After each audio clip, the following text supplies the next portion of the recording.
Timeless 106.1 FM KFFB. This is Bob Connell. Thanks so much for joining us for another edition of our Open Mic program. And boy, I have some really stellar folks with me right now. Senator Boozman, Congressman French Hill, and Steve with Unity Health. And I'm telling you, this is a big day in Searcy. Well, we're so pleased to be here. And again, to hear the story that the great job that Unity Health is doing, not only taking care of the immediate community, but just this whole region. And we want to know what they're doing, but also we want to know how we can help them in the future. You know, that's one thing, too, French. We talked about in the news, there's been some closing down of some testing up in Missouri, but here's a stellar product. Unity Health has terrific testing, and their partnership with Harding University to have Harding open and safe for their students, and also their ability to help the whole community with broad testing, both PCR testing and antigen testing, is such a help to employers here to keep their employees safe and back at work. And finally, I have to say, something that I've tracked for the 6 years I've been in the House is how grateful we are expanding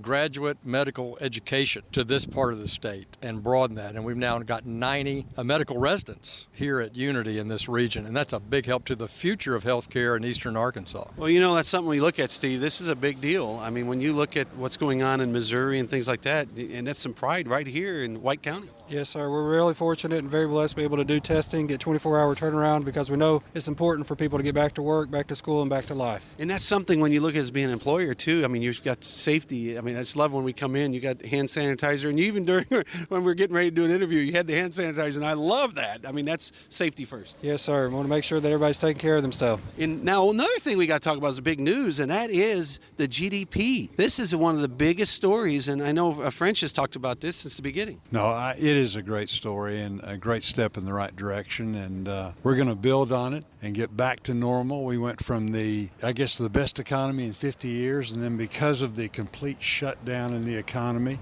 worst economy in 75 years, and then in this short period of time, everybody working together, we're definitely moving, not only in the right direction, but at record pace. When you look at that, and that's something that we've talked about, French, we've talked on this open mic so much, and that is about the GDP. This is a story that goes back to 1950. It's breaking records. So that just shows America is getting back to normal in some respect. Yeah, GDP annualized up 7% for the quarter. It was a 33% increase, and this means that we've clawed back now almost 2/3 of the losses from the spring by the government-imposed shutdown to help our public health, try to save our country. And I'm so grateful for Congress and the administration working together to get the money out to our hospitals, our schools, our governors to try to offset that. But now we're on our way back. And I believe, in my view, our goal should be creating 10 million jobs over the next 12 to 18 months and get this economy fully back up to the speed that we had in January. What's our goal? Let's go back to the economy we had in January, and that's what I'm committed to when I go back to Congress. Bob, one of the keys to that is a vaccine, and we can be so proud of the efforts that have gone on there. I don't know exactly when we're going to have it, but I know in talking to the NIH, the people that are the geniuses over there, they tell us that the pace that we're on, nobody could have ever imagined would be humanly possible. So that's just a real tribute to the people that in those positions have done such an outstanding job.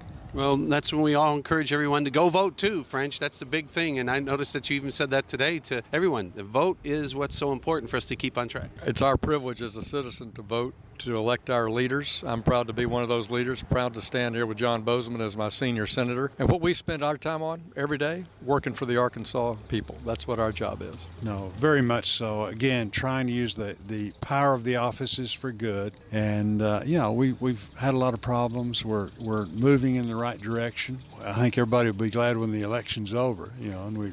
Amen. I think we can all get an amen there. Amen. Let's go vote. Thanks for joining us, guys. Thanks, Bob. Appreciate it.